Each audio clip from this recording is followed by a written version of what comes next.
Hey guys, so I want to come on here and do a review of Life After Lockup. And this is a new season. It's more of a spin-off similar to 90 Day Fiancé Happily Ever After, where they track the couples after their mate gets out of incarceration. But what they're doing is they're combining it with Love After Lockup, which is making them say this is still season 2, just episode 20 that just aired.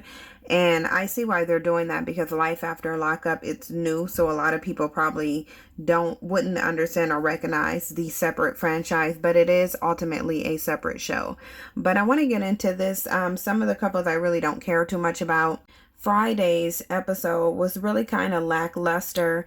There's only a few of the couples that I really think stand out, and I suspect that they may give them a spin-off show, and that's obviously the mess that is Michael, Megan, and Sarah. Hey guys, I just want to give a quick shout out to everybody who subscribed to me on Patreon and who continue to support via Patreon. If you want to become a patron and support, you can click the link in the description box and become a patron to support the channel.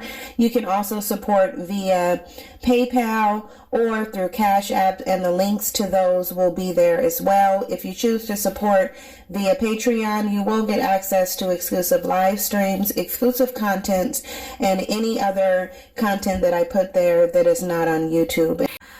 Also, you have Andrea and Lamar's relationship that might end up getting a spinoff of their, and I'm talking about of their own shows, because those are the two most interesting couple dynamics.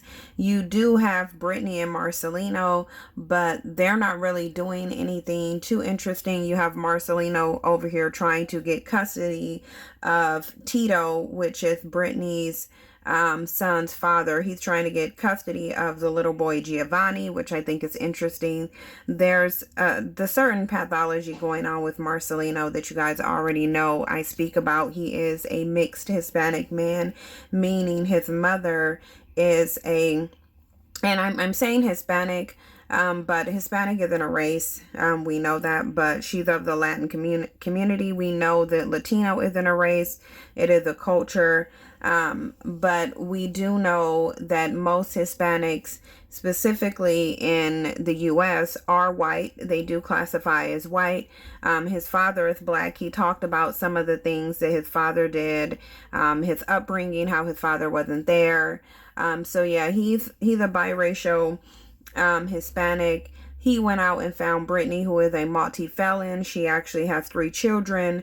You see the physical characteristics she has. So it's very stereotypical. It's very in line with what I've been pointing out on my other channel. And there's really not much going on with their situation. I feel like they're just clinging to a storyline. The biggest highlight of their situation is actually Brittany's friend Sasha going to prison for 10 years.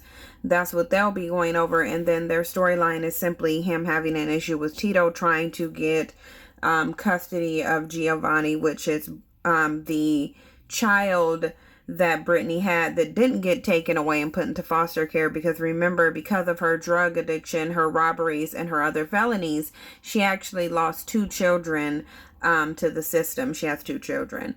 But I want to move on from her because there's not really much going on with their story.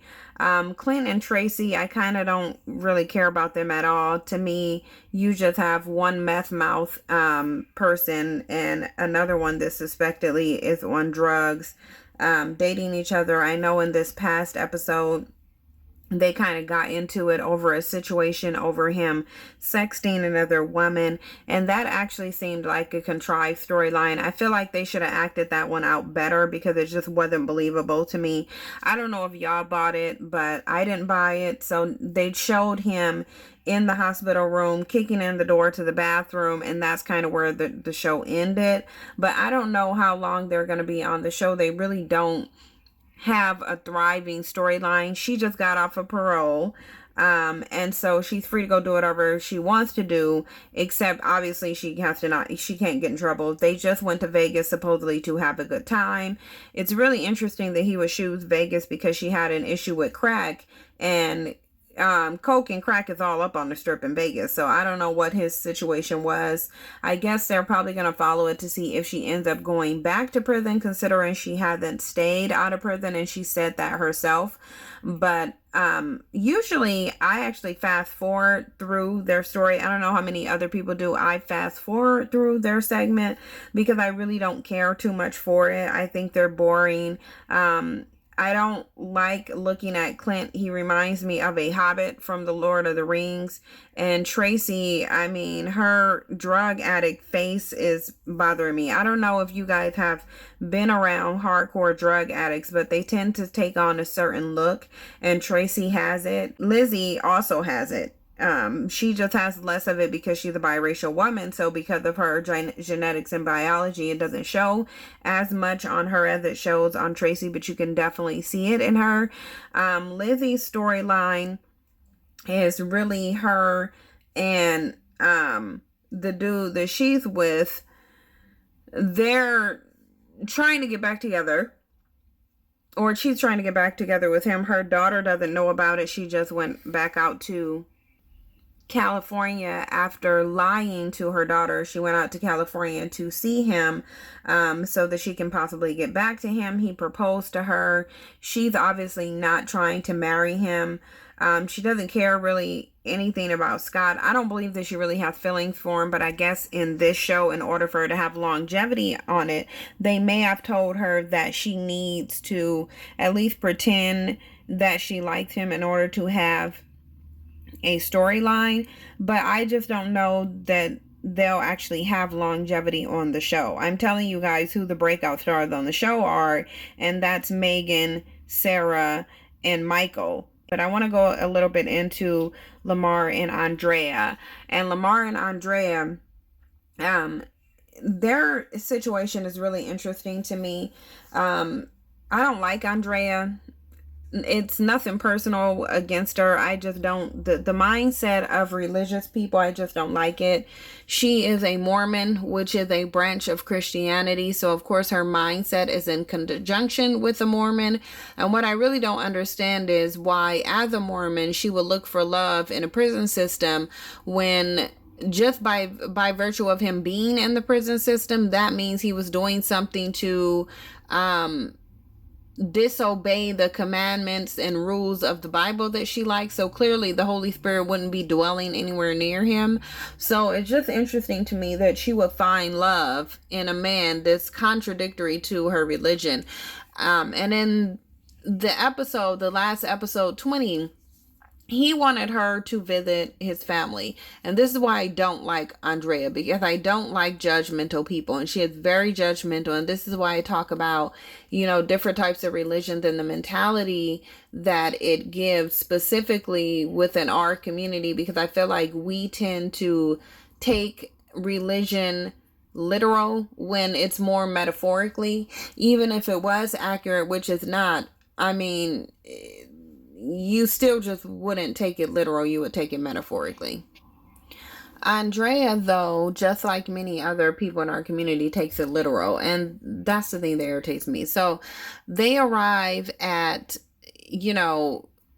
Lamar's house. He wants to go visit his brother, and they're in there and they're smoking blunts, and that's because in California it's legal. That's just what they do. It's legal all over the West Coast and the Northwest in general. So for them it's just like a cigarette. But she comes in here with her judgmental Christian mentality, sitting up here talking about, referring to them as those people, talking about how what they're doing is against the Bible and how the Holy Spirit can't dwell where there's marijuana. It's like the Holy Spirit can't dwell where there's judgmental attitudes either, but clearly she doesn't have a problem with that. Technically, the Holy Spirit wouldn't be dwelling there just by her choice and mate. So it's really interesting how people pick and choose, but I really just don't like her. We'll see if in the next episodes she actually does something that makes me like her, but for right now I'm really not liking her. She wants to move Lamar to Utah. She wants to go back to the Mormon community that she's from. She thinks that something's going to change if She takes him back to her non-diverse neighborhood with all of her lily white friends who are also going to be judgmental, based on race and religion. She seems to think that somehow that's going to be better, that's going to help their relationship, when it's really not. Because you guys already saw, if you've been following the show, you've already saw how they reacted when Andrea told them that she was with Lamar in general. They sat there and made fun of her relationship. They made fun of her ring. They were highly disrespectful. So she wants to take him back to Utah so that he can not only deal with her religious judgmental attitude, but then he can also deal with the religious judgmental attitudes of her friends. And I don't see that working out. I think that she should have stuck to finding someone who had her same religion, who they would call evenly yoked, but she didn't. And that's because a lot of her likes the type of man that Lamar presents as, like the rougher type. Obviously she had to have, because she found him in prison. So I think that she's trying to force him to be what he's not, and because he's not religious, they're not going to work out and they're not going to get along. That marriage isn't going to last. Either she's going to have to drop that religion, or he's going to have to convert to it, and he's not going to convert to it. I don't feel like he's going to convert to it. I feel like he would just go back to LA and get back into his regular life, and then she'll be sitting there looking for the next man and bringing another man in over her children. And it's really dumb, because his willingness to accept her 3 children and be a father to them, but still kind of just want some freedom within that realm, I don't think that he's asking too much. And I get that on the show they don't really portray everything, but going just based off what we're looking at, I don't think Lamar is asking too much by having the freedom to go visit his family. But then I do, to a degree, see where Andrea is coming from, because that is what he got locked up again for. But now I want to move on to Megan, Michael, and Sarah. So Megan, Michael, and Sarah are the threesome that I really believe is going to end up getting their own spinoff show, and we'll see. Megan and Sarah have been, since the end of the last season, they have literally been going at each other, in addition to Megan getting into it with Day Day, who is Michael's sister brother. And I'm going to say sister brother because she is very masculine. She's very boyish. You can see she's tomboyish. Her boyfriend is actually really cute, which is surprising, considering he looks well above her league. But I mean, it's all about what you're into. But in any event, they've been going at it. And to me, this is really messy now that I've seen how it is. And honestly, Megan annoys me. Like, at first I was all for Megan, but now as I see this new show and her willingness to play side chick, now I can't be for her. And the thing that bothers me the most about it is that Megan comes from a family, a upper middle class family, where she has her father there. Her father clearly wants to guide her down the right path in terms of the type of men that she chooses, but she really just wants this dusty dude. He is dusty in every sense of the word. He's sitting up here married to this white chick, not one but 2 kids with her now. He purposely got her pregnant during the same time that he was with Megan, and that to me is just disgusting. It really is just disgusting. But now I can't be mad at Michael because Megan is willing to tolerate this. She literally set up in this episode talking about her boyfriend's wife just had another baby, and she's trying to see how this whole scenario is going to play out. And it doesn't take rocket science to see how it's going to play out. He's going to continue to play both of you as long as he can. Duh. And her dad is telling her that. Her dad has been here to coach her and guide her. Her friends, all of her family has been here to coach her and guide her. There's no reason for her to be playing this foolish role that she's sitting here playing. It makes absolutely no sense. And it's gross to me, because I can assure you, You would never in life. There's some things that I may turn a blind eye to, that I may make an exemption to. There may be concessions on certain behavior from a man, depending on how good of a man that he is. But none of those would be made for a man that had a child by a white woman. It just would not happen, let alone two of them. It just wouldn't happen. I'm not playing. Here's the thing for people who, for the women out here, regardless to race, you should not play side chick to a man, because you should value yourself more than to play second, willingly play second to another woman. Now, it's one thing if he's sitting around sneaking and hiding it. You can't do anything about something you don't know about. But to know that this man is married and that he took vows with this woman and then created children with her, you know that, you accept it, and you still continue on with it, that is a problem. And that directly relates to your self-esteem. Now, add to that fact that he is with a woman within the dominant society. There are cultural issues, there are communication issues. Clearly, there are relatability issues, obviously, because Michael said he can't even relate to Sarah. He can't talk to her. She doesn't understand him. He feels more comfortable with Megan, and rightfully so. He outright said in the confessional that Sarah was somebody's queen, but she wasn't his queen, and that he can't talk to her, he can't relate to her, he relates better to Megan. However, he does have 2 kids with her, he's still married with her, and I don't believe that he's going to get a divorce from her at all. She has his kids, and as long as that marriage keeps everything as smooth or whatever, or keeps her tolerating everything that he does, which clearly it is, then he's not going to get a divorce from her. It's just not in his best interest to do so. And Megan is sitting up here acting weak and acting like she has low self-esteem, and she probably does. She probably doesn't value herself. And she can't value herself to be with Michael. First of all, he has nothing to offer her but a bunch of felonies and some drama, obviously. So why is she set? Even if he wasn't with Sarah, it would still be a no. It should still be a no, because at his young age, he has a bunch of felonies. What type of job is he going to get? What type of boyfriend is he going to make? Like, that's the thing. I don't think I could be with a man who had a whole bunch of felonies and a criminal record anyway. Life is hard enough. Add to that barriers, because you already have barriers to getting jobs, and that's called being black. So having more barriers like felonies, no, that's a problem. He's on house arrest. He can't even leave that house. Why would you want that type of relationship? And then now add to that, he's married to somebody in a dominant society and have 2 kids with her. You couldn't have picked a dustier match. Really. That's a match made in dust. A dust storm, a dust NATO at this point. That's what that is. And she's choosing that. And she has the smile on her face. And she's sitting there talking about she loves him, though. She's not talking about the love for herself. Clearly, this is an absence of love for herself in terms of Megan. It just makes no sense. And then Megan has the nerve to be all over Instagram talking about this like it's normal.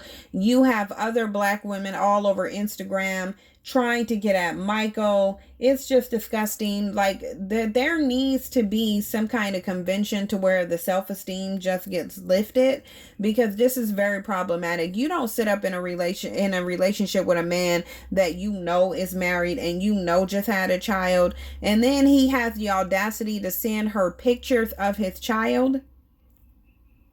Like, the whole thing that is just trash to me. Then you have Sarah, because she's in a relationship with Michael. She spends half the show talking as a white girl and half the show talking in a black accent. Did y'all notice that? Did y'all notice how whenever she's around Michael and his family, all of a sudden she has this accent that she puts on where she tries to sound like a hood chick? But then when she's doing her confessional and she know those cameras are on and she's around the obviously white production crew, Then she switches back and she gets back to the prim and proper white accent that she normally has. This is how fake and ridiculous she is. And I don't like anybody, regardless to race, who's not authentic. That is not authentically her. And what she doesn't understand is that when black men go with white women, it's because they want a white woman. They don't want a white woman that's going to act like a black woman. Clearly, Michael wanted a white woman, or else he would just go be with a black woman like he is. That's why he's cheating. Clearly, it's because why would you want a white woman that acts like a black woman when you can just go be with a black woman? That's what she doesn't understand. That's probably why Michael's cheating on her with a black woman. And then did y'all see in last season how she just cannot, I believe it's like burning her up. It's literally killing her inside that she's been cheated on by a black woman, because it would be different for her if it was a woman of her own race that she has been cheated on by. But the fact of the matter is, Sarah can't be black. Sarah can't give Michael what a black woman can give her. She can't give her the connection. She can't give her the essence. She can't give him the spirit. She can't give him anything except a vagina that a black woman can give him. She can bear some kids. She can pop out some mixed race, light-skinned kids there, but she can't be a black woman for Michael. So I think the moment that she found out that Michael was cheating on her with a black woman, that literally crushed her, and I think she can't get over it. I think she can't, especially considering he will not leave her. The one thing he's not doing is separating from Megan because of Sarah, and I think that kills Sarah on the inside. I think she can't deal with it. I think it makes her hate Megan all the more. Now, they've been going back and forth on social media yet again, and they will continue to, because Megan will continue to disrespect herself by being in this relationship and willingly playing side chick to her, because regardless to what is said, Michael is married to Sarah. He's married to her. It doesn't matter what reason he's married to her, he still is. So regardless to what Megan wants to think, she is still a side chick. She really is. She is a side chick. It doesn't matter how she spins it. She knows she's a side chick and she's comfortable being one. And to me, that's just gross. And to me, you should never put yourself in that position as a woman. I don't care what race you are. You should always have more value to yourself than to share a man with another woman, especially with that woman and that man's family disrespecting you and not accepting you. And when he's a felon, a multiple felon, and when he has nothing to bring to you to the table except drama and potentially diseases, because clearly you see that he's having unprotected sex with Sarah, and he's probably having unprotected sex with Megan as well. So that whole situation is disgusting and nasty. But I'm going to conclude it for right now, and I will get back to this on the next episode of it. Don't forget to check out my 90-Day Fiance review as well. But thank you guys so much. Like, comment, subscribe, share the video, and I'll see you in the next one.